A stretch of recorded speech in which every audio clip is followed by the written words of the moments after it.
moi qu'on a le barbare.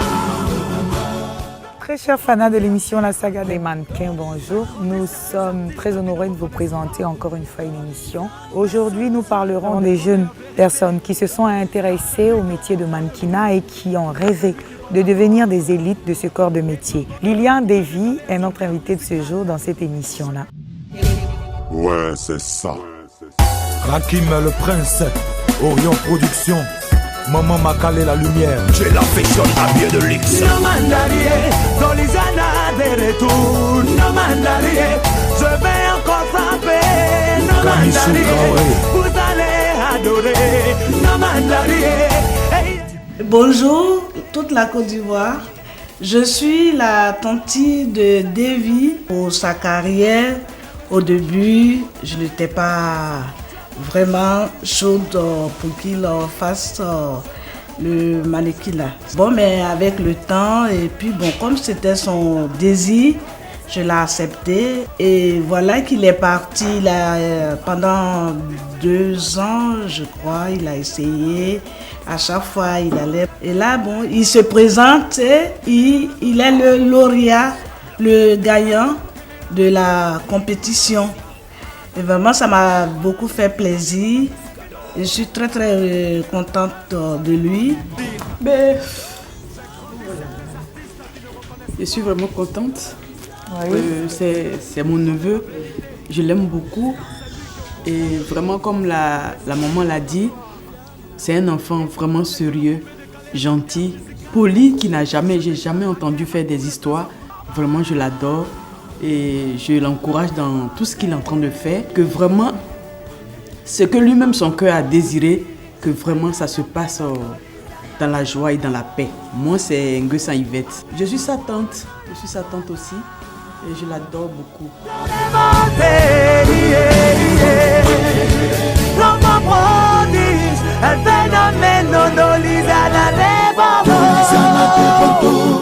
Bonjour, je suis Thérèse Kofi, la maman de Goyi Davy. Sa vie, c'était le foot au départ. D'accord. Et puis, malheureusement, il s'est passé beaucoup de choses, des problèmes de santé. Et il n'a pas pu continuer. Et puis, bon, il a été obligé d'arrêter. Puis, bon, un jour, il m'a dit comme ça, maman, je veux m'essayer au mannequinat parce que, bon, avec ma taille, bon, comme j'avais un peu de relations dans ce domaine, donc je lui ai conseillé son manager, il est parti, il s'est lancé dedans et puis bon voilà. Disons, je suis un peu, de par mon activité, je suis un peu dans le monde de la beauté, conseillère en beauté. Je suis de formation, j'ai eu une formation de secrétaire et puis bon, par la force des choses, je suis devenue conseillère en beauté. Donc, je vois cela d'un bon œil, puisque je suis dans la chose déjà et puis bon, c'est mon fils qui lance la beauté, qui lance l'élégance et tout ça, bon, ça me va droit au cœur. J'ai 2 garçons. Il est le premier. D'accord. J'ai été très agréablement surprise le jour de son élection parce que chaque fois qu'il va faire ses répétitions, il vient, j'ai eu comme ça, une fois lui demander, fais-moi un défilé. Il me dit, ah maman, il faut laisser ça, je ne peux pas. Bon, je ne l'ai jamais vu à l'œuvre, franchement, je ne l'ai jamais vu à l'œuvre. Et le jour là, quand je l'ai découvert, vraiment, j'ai été la mère la plus comblée. J'ai vu mon fils sur le podium en train de marcher avec toute l'élégance, toute la classe et tout. J'ai été vraiment émerveillée. Ben, quant au métier du mannequinat qui aujourd'hui ne nourrit pas son homme, ce que je peux faire en tant que mère, c'est de l'épauler dans un premier temps, voir jusqu'où il peut arriver. Et puis comme c'est le mannequinat, c'est la beauté, c'est l'élégance, bon, par la suite des choses, bon, si on peut le convertir en homme d'affaires, s'il peut se faire des magasins de prêt-à-porter, bon, je ne sais pas, on verra plus tard, mais pour le moment, en tant que mère, je ne ferai que l'encourager à suivre sa voie. Et puis bon, voilà, il n'y a pas de sous-métier. Ce que je souhaite en tant que mère pour mon fils, qu'il se fasse découvrir de par son travail, par les grands couturiers de la place tels que Gilles Touré, Alain Niava, Patéo et puis autres, qu'il découvre le sérieux qui est dans ce garçon, que ces grands couturiers lui donnent sa chance, qu'on ait confiance en lui. Et puis, avec la grâce de Dieu, que les portes lui soient ouvertes grandement. Salut, à l'état civil, c'est Goï, Bonnie, Davy, Lilian, Serge. Quelle est l'opportunité qui vous permet d'arriver à l'agence par laquelle nous vous découvrons? Lors de cette compétition, vous vous rappelez cette compétition où vous avez été l'un des lauréats des espoirs masculins 2013? Si, c'était le concours Ivoire Black Model organisé par M. Apia Davis. D'accord. À qui je dis merci. Étant petit, dans votre entonnement, vous voyez en train de devenir mannequin un jour? En toute franchise, non. J'avais pour habitude de voir des magazines et voir certains mannequins, mais je me disais que pour intégrer le milieu, c'était un peu difficile. D'accord. Un milieu quelque peu réservé. Vous faites 1m combien? 85. D'accord. Et vous avez des traits particuliers. Mais pourquoi est-ce que vous vous êtes dit que c'était un peu difficile pour intégrer le milieu? Quand vous voyez des magazines, est-ce que vous voyez des jeunes plus beaux que vous dans les magazines? Oui. Ah bon? Ok. Je peux le dire. Plus grand que vous? Plus grand que moi. Mais je me dis que si je dois aller loin dans ce milieu, il va falloir que je travaille plus, il va falloir que je fasse des choses que certaines personnes dans le milieu n'ont pas. Voilà, que vous ayez des atouts à vous. Oui. D'accord. C'est-à-dire ma marche, la présentation et puis... L'Institut de beauté Bodycare, à travers son cadre magnifique, sain et paisible, vous offre soins de visage, gommage corporel, massage relaxant, extension des cils, onglerie, pédicure, manicure. L'Institut de beauté Bodycare est situé à la rue des Jardins, pharmacie Sainte-Cécile, première rue à droite. Contact 08 95 95 21 22 50 18 42. Bodycare, l'Institut de beauté et de bien-être. Alors, une fois que vous vous dites que c'est pas pour moi, tout ça, comment ça se passe et vous arrivez à faire ça? Je me rappelle, c'était en 2008 ou 2009 par là. J'étais allé voir ma maman à Cocody. D'accord. Et il y avait M. Davis qui était là avec elle. D'accord. Les deux discutaient et moi j'étais assis dans une salle à côté et après les deux sont venus. Elle m'a demandé de me lever. Donc là je me suis levé. M. Davis m'a regardé du haut jusqu'en bas. Donc bon, j'ai commencé à penser. Parce qu'une première fois elle m'avait fait ça mais c'était avec un oncle corps habillé. Donc je me suis dit voilà, elle veut forcément que je sois corps habillé. Que je vienne dans l'armée. Oui. Hey. Bon, elle m'a dit après. Bon, calme-toi, je vais t'expliquer après. D'accord. Donc elle m'a dit tout simplement que c'est un agent de mannequin, il forme des mannequins. Et que bon. Est-ce que vous savez que M. Davis est l'un des plus grands formateurs des meilleurs mannequins en Côte d'Ivoire? C'est le maire de la sous-région. Exactement, d'accord. On va rester modeste, on va dire de la Côte d'Ivoire pour le moment. D'accord. D'accord, on sait que c'est votre parrain, ok, c'est ça? Si. D'accord. Et qu'est-ce qui se passe après? Et bon. Quelques mois plus tard, il m'a demandé de participer au concours Ivoire Top Model. Mais qu'est-ce qui s'est passé avant ça? Vous vous êtes formé? Si, je m'étais formé. Et comment ça s'est passé? Chaque fois que vous partiez, quand on la rencontre avec vos amis, mais qui allaient être aussi des concurrents demain, comment ça s'est passé? C'était difficile.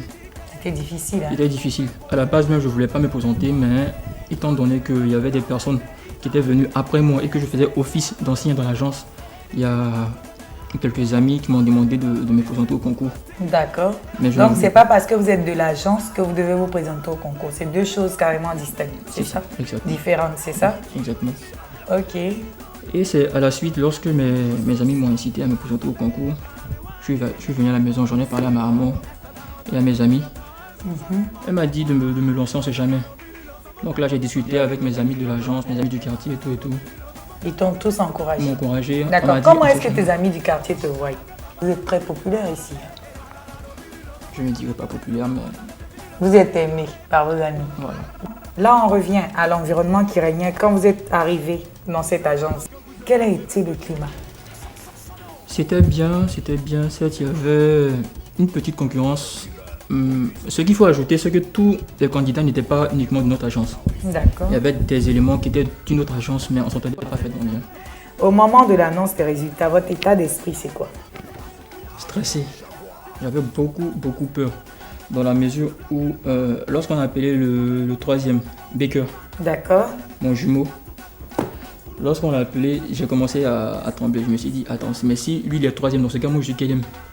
Parce que lorsqu'il fait ses passages, je me suis dit que bon voilà, c'était lui le premier. D'accord. Et on a appelé d'abord troisième, après Joël. Maintenant, lorsque le président du jury devait donner le nom du premier, bon, il y a de mes amis qui sont venus, des filles comme des garçons. sont venus. Ah, ils m'ont dit, Davy, on sait que c'est toi qui vas gagner. On me disait, c'est toi qui vas gagner, c'est toi qui vas gagner. C'est vrai, vous êtes les mannequins hommes canon d'Asie, c'était ça? D'accord. Donc lorsqu'ils sont venus, le président du jury est venu. Bon, il a fait durer un peu de suspense. Moi, je commençais à trembler de partout. Donc on me disait, non, Davy, c'est toi le gagnant, c'est toi le gagnant. Je leur ai dit, attendez, tant qu'on ne dit pas mon nom, je ne crie pas, je ne saute pas, je ne fais rien. Donc lorsqu'il est venu, qu'il a dit candidat numéro 3, Goyi Boni, il a dit, merci Seigneur. Et qui était le deuxième à ce moment-là? Joël. D'accord. Namou Joël. D'accord. Qu'est-ce que les canons d'Asie ont, par exemple, que les canons d'Europe n'ont pas? Je dirais tout simplement que les canons d'Asie, ils sont pareils que les canons d'Europe. Tout simplement, les organisateurs du concours ont voulu donner l'opportunité aux mannequins de petite taille, si je vous le dis, aux mannequins de petite taille. Parce qu'à 1m80, c'est pas petit. C'est pas petit. Non. Moi, généralement, lorsque je suis avec mes amis ou avec certaines personnes, on me dit que je suis grand. Mais lorsque je suis avec mes amis qui sont dans le mannequinat, on me dit que je suis petit. D'accord. Donc, monsieur Davis et l'organisation de l'événement a bien voulu donner la chance à tous ceux qu'on appelle canons d'Asie, les mannequins petits modèles. D'accord. Quelles sont les opportunités que le titre de Top Model 2013 Canon d'Asie vous offre? Pas mal de contacts. D'accord. Il y a aussi toute une propagande, je peux le dire ainsi, qui est faite autour de nous. Et puis bon, on a l'opportunité de pouvoir décrocher des contrats un peu plus facilement. Je ne dirais pas facilement, mais... Un peu plus quand même. Voilà, un peu plus. D'accord. Mon ambition, c'est d'évoluer au plus haut niveau, c'est-à-dire au niveau international. Si possible, tenter ma chance en Europe ou en Amérique. D'accord. À travers les 4 coins du monde. Mais pour cela, il va falloir d'abord qu'on traverse encore une autre étape. Et le concours Black Model Award, que se fera bientôt, en décembre. Et bon, je vais représenter la Côte d'Ivoire au niveau canon d'Asie. D'accord. Donc, et le concours aura lieu où? Ici à Abidjan. D'accord. Ici à Abidjan. Et on espère que tous les Ivoiriens viendront nous soutenir massivement. D'accord. Est-ce que vous avez un mot de fin? Vous avez des remerciements à l'endroit de votre maman, de certaines personnes? Et à ma maman. Qui ont toujours été là. Ma maman, ses soeurs, ma marraine, Madame Kone, Tati Hortense, Madame Hortense Kofi Gadji. D'accord. Il y a Monsieur Davis. D'accord. Monsieur Akissé. Vous aussi. Oh, c'est gentil, oui. Et l'équipe de la saga des mannequins, sans oublier mes amis. Nous sommes au terme de cette émission dans laquelle nous étions avec la famille, les amis, les connaissances de Lilian Davy. Au revoir dans 15 jours, machallah, pour une émission aussi fabuleuse que celle-là. Guy Roger Boitenet, a.k.a. Cristiano Ronaldo, l'ami à Davy. Cédric Didier, a.k.a. Neymar, l'ami à Davy. A.k.a. c'est comme le surnom, appelle-moi Neymar. Au revoir. Bonne chance. D'accord, merci.